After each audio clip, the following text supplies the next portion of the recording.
From rotted seals stuffed with 400 birds to a Mexican delicacy made from a mutated corn disease, here's the top 10 grossest foods. Number 10. Kiviak. Kiviak comes from the Inuit tribes of Iceland, who needed food when the weather was too extreme for hunting and fishing. Kiviak is prepared by slicing a dead seal and removing the organs inside. Then it is filled with up to 400 auks, tiny puffin birds that the Inuits catch in large handheld nets. They place the ox in the seal's body.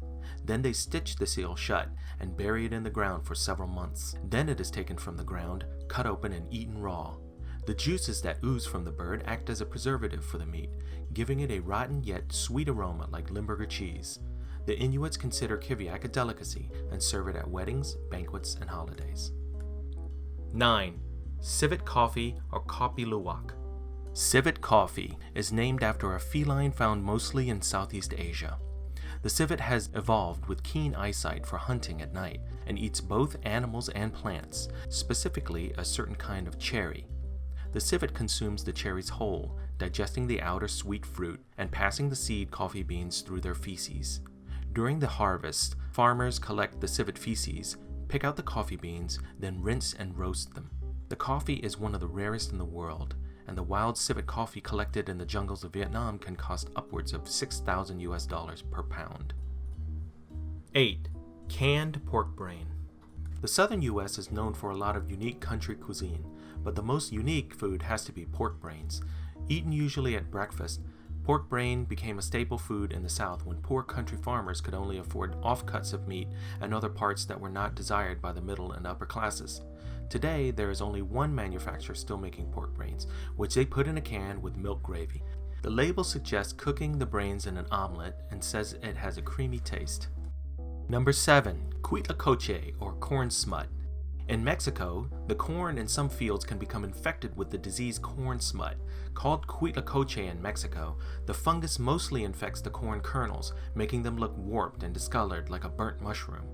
The fungus is considered a delicacy in Mexico and were prized by the ancient Aztecs for their unique flavor and texture. Today, commercial farmers grow the smut for mass production. Mexicans serve the cuitlacoche with meat and beans in soft tortillas and quesadillas. You can find canned corn smut at the ethnic food grocery store. Number 6. Silkworm pupae or BEONDEGI. One of the oddest snacks from South Korea is called BEONDEGI, or boiled sautéed silkworm larva. The roots of BEONDEGI come from the Korean War, when the need for food and supplies for the troops wiped out livestock in their country, forcing civilians to hunt and gather in desperate need to keep their families fed after the war. Today, BEONDEGI is sold mostly by street food vendors who boil and salt the silkworm larva or pupae and serve it in a paper cup with a toothpick. If you'd rather prepare your silkworm larva at home, you can buy it in a can from the local Korean grocer. Number 5. Surstromming. Brave foodies all agree that one of the single worst smells they've ever experienced was from Surstromming. The dish comes from Sweden, and it's made from the rotting flesh of Baltic herring.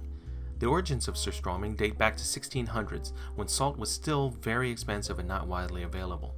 The herring would be lightly salted and brined, then placed in wooden barrels for months to slowly ferment at room temperature. The fats decompose, mix with the salt brine, and liquefy over the herring itself, preserving it. The result is a strong, rotted fish smell that even Swedish soldiers refused to eat in the 1800s. Today, Surstromming is canned for mass consumption and available at any Swedish supermarket. Number 4. Stinky tofu or CHOU.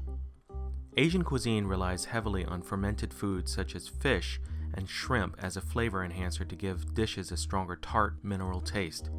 One such fermented food is stinky tofu or CHOU. Made from crushed soybeans, stinky tofu comes from the 17th century China, where Chinese medicine specialists recommended it for children and elders who could not chew on the firmer tofu. Stinky tofu is prepared by immersing firm tofu in a salt brine for 2 to 3 days for a milder fermented, tart, and slightly bitter taste. For a more putrefied flavor, the tofu is left in a vat of room temperature vegetable puree for up to 2 weeks, giving the tofu an aroma of rotting fish and raw sewage. 3. CASU MARZU. CASU MARZU isn't your average cheese. Originating from the Italian island of Sardinia, CASU MARZU looks like any typical European soft cheese with one extra special ingredient: maggots. Declared the world's most dangerous cheese by the Guinness Book of World Records, CASU MARZU was likely discovered by accident in the 18th century, when a Pecorino cheesemaker left a wheel of it out, which attracted flies to lay eggs that hatched on it. Nowadays, cheesemakers slice and dice the tops of their cheese wheel to invite the flies to lay eggs on them. The maggots hatch and crawl their way throughout the cheese. The cheesemaker then places it in a big bag to fester even longer. Although not officially approved for consumption by the Italian government, up to 11 tons of CASU MARZU is produced every year. Number 2. Hakarl. Shark fishing in Iceland goes back hundreds of years to the Inuits, who faced harsh climates making fishing and hunting impossible. During these hard times, they would prepare hakarl, or fermented shark meat.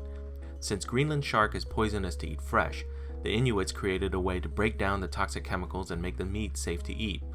The Icelanders remove the entrails and head and bury it for 3 months under pebbles and large rocks. Then it's dug up, put in a basement for several more months, developing a smell and taste like ammonia. The meat is served on flatbread or alone. Number 1. Endocannibalism. African and Indian tribal people follow ancient traditions that are considered shocking to the rest of the world. In India, the Aghori sect of Hinduism practice what anthropologists refer to as endocannibalism, or the eating of human flesh for ritualistic or medicinal purposes. The Aghori pull in the remains of the dead as they float along the Ganges River. After chanting a prayer, the Aghori then consume pieces of the dead flesh. Faith healers of the Aghori believe that eating the flesh of the dead gives them strength and immortality.